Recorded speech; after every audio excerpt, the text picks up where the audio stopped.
Christian Devette, producteur, journaliste et donc producteur de 2 émissions pour Azur TV, et Jean Dulon, notre spécialiste environnement, nous ont rejoints sur le plateau de la grande émission. Bonsoir messieurs. Bonsoir. Bonsoir. Alors avec vous, Jean, déjà, on va commencer par parler d'un nouveau type de commerce, un type de commerce qui est en train de naître. Oui. Oui. Non. Ça va, rassurez-moi.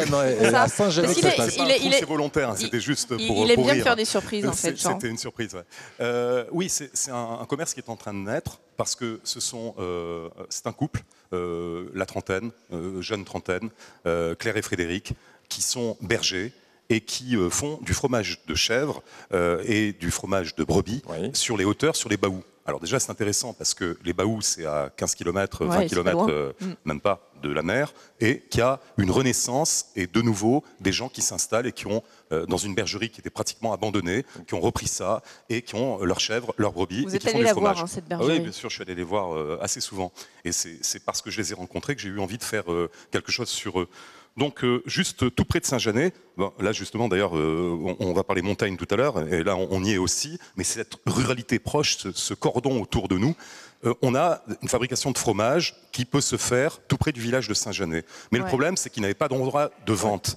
Donc ils étaient obligés de laisser leurs produits dans différentes épiceries, différents lieux de vente. Et là, ils se sont dit, il y a une occasion, une petite librairie qui a fermé dans le centre du village, ils l'ont racheté et ils vendent leurs produits. C'est génial parce qu'en plus, ça maintient le commerce dans ce petit village de Saint-Janet. Et je vous assure que pour venir ici, je suis passé par la ville et je marchais à pied et je voyais les épiceries et j'avais le souvenir de ce que j'ai vu hier à Saint-Janet avec leurs légumes. Il n'y a pas photo, comme on dit.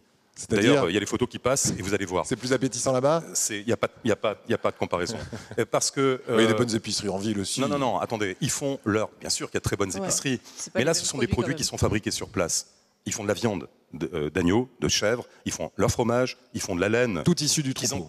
Voilà, qu'ils envoient en Sardaigne pour la tisser. Ils font des tapis qui reviennent et qui vendent 65 € un joli tapis. On trouve tout quoi chez eux pratiquement. Hein. On trouve du savon qui est fait en plus. Tout à base de mouton en tout cas. Non, mais c'est pas rigolo, c'est super. Parce que ça veut dire que... Non, on arrête de rire. Bon, en tout cas, Jean, on est d'accord, il faut quand même aller jusqu'à Saint-Janet. Ouais, attendez, jusqu'à Saint-Janet, il faut 20 minutes pour y aller à Saint-Janet. Voilà, non, mais c'est ce que je voulais vous entendre dire. C'est à côté, c'est tout près.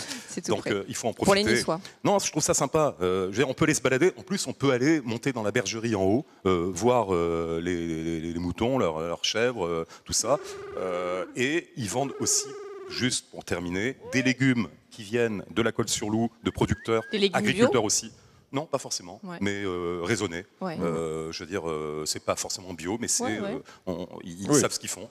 Alors, il y a du miel, de l'huile, que des produits locaux dans un périmètre qui va de Mouansartou à Gatière. Et tout ça, ça se concentre sur cet espace de vente. Voilà. Merci beaucoup, Jean. Ce soir,